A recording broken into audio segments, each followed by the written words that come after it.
As Nelson Mandela said, it always seems impossible until it's done. In the heart of South Africa, in a rural village called Mvezo, a remarkable story began in July of 1918. A boy was born and his parents named him Rolilala. In the Xhosa language, Rolilala translates to troublemaker, a playful nod to the significant change this child would bring to the world. Mvezo's rolling landscapes and the meandering Umbashe River were the backdrop of young Rolilala's early years. His world was filled with the rich traditions of his Xhosa heritage, and his days were spent in the company of fellow future tribal leaders.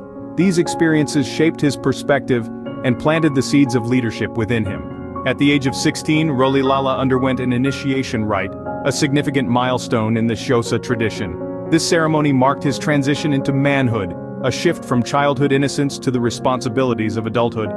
The rite was more than just a cultural ritual. It was the dawn of Rolilala's journey towards leadership. As he stood on the cusp of manhood, Rolilala could hardly have imagined the path that lay ahead of him. He was yet to become Nelson Mandela, the man who would challenge the oppressive apartheid regime, endure 27 years in prison, and emerge as a beacon of hope for his people and for the world. But every great journey begins with a single step, and for Mandela that step was taken in the rural village of Mvezo, under the wide African sky, amidst the traditions and teachings of his Xhosa heritage. His story serves as a powerful reminder that leaders are not merely born, they are shaped by their experiences, their environment, and the people around them. From these humble beginnings emerged a leader who would change the course of history. Mandela's fight for freedom and equality began in earnest during his years in Johannesburg. A young Mandela moved to this bustling city in 1941, leaving behind the rural landscapes of his childhood.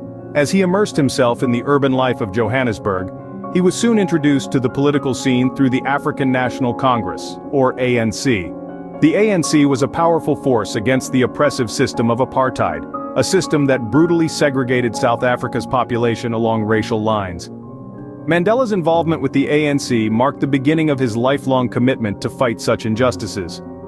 He began to use his skills as a lawyer to challenge and resist the apartheid regime, representing those who had been wronged and oppressed by the system. In 1952, Mandela's fight against apartheid took a significant turn with the launch of the Defiance Campaign. This campaign was a series of peaceful protests against the unjust apartheid laws, a daring act of resistance that Mandela played a key role in organizing. Thousands of South Africans of all races united, standing up against the regime, and in doing so, they shook the very foundations of apartheid. However, this fight was not without its risks. In 1956, Mandela, along with 155 other activists, was arrested on charges of high treason. This marked the beginning of a long and arduous legal battle that would last for nearly 5 years. Yet, the threat of imprisonment did little to deter Mandela. If anything, it only strengthened his resolve. He knew the path to freedom would be long and fraught with hardships. But Mandela was ready to face whatever came his way. His spirit remained unbroken, his determination unwavering. He was willing to pay the ultimate price for the cause he believed in. Despite the risks, Mandela's commitment to the fight against apartheid only grew stronger. His journey was just beginning, and he was prepared to walk the long road to freedom, a road that would eventually lead him to become one of the most influential figures of the 20th century. Mandela's fight for freedom came at a high cost. Yet, he bore the weight of that cost with an unwavering spirit and an unyielding resolve. Nowhere was this more evident than during his trial in 1964. Mandela, standing in the dock, declared in a bold voice, "I am prepared to die." These 5 words echoed around the world, a resounding testament to his commitment to the cause of freedom, equality, and justice. His impassioned speech marked a pivotal moment in his life and in the struggle against apartheid. For it was after this that Mandela was sentenced to life imprisonment. He was to spend the next 27 years incarcerated, his physical freedom curtailed, but his spirit unbroken. Though confined within the cold concrete walls of Robben Island and later Pollsmoor prison, Mandela became a symbol of resistance, his name synonymous with the fight against oppression. Even within the prison's confines, Mandela's influence reached far beyond the iron bars. His words, his beliefs, his very existence became a beacon of hope for millions. He was an embodiment of the struggle, a living testament to the indomitable human spirit. In 1985, the South African government offered Mandela a conditional release. It was a tempting offer, a chance to walk out of the prison gates and breathe the air of freedom. But there was a catch. Mandela would have to renounce violence as a political weapon. In essence, he was being asked to abandon the struggle, to betray the cause he had fought for so passionately.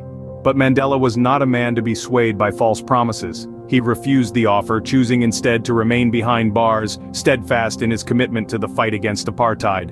Imprisoned but never silenced, Mandela's resolve would soon lead to a turning point. His unwavering dedication to the cause of freedom, his refusal to compromise on the principles of justice and equality, would soon bear fruit. But that's a story for another scene. In 1990, after 27 long years, Mandela was finally set free. The world watched with bated breath as a man, who had become an emblem of the struggle against apartheid, walked out of Victor Verster prison, his fist held high in defiance and triumph. But his release was not merely the result of time served. Instead, it was the culmination of mounting international pressure against the apartheid regime, a global call for justice that could no longer be ignored. The 1980s saw a surge of global anti-apartheid sentiment. Nations around the world imposed sanctions on South Africa, businesses pulled out, and musicians boycotted the Sun City resort. The world was uniting against apartheid, and the South African government, increasingly isolated, had no choice but to yield. But Mandela's release was not an end, but a beginning. He returned to activism with an unquenched thirst for justice.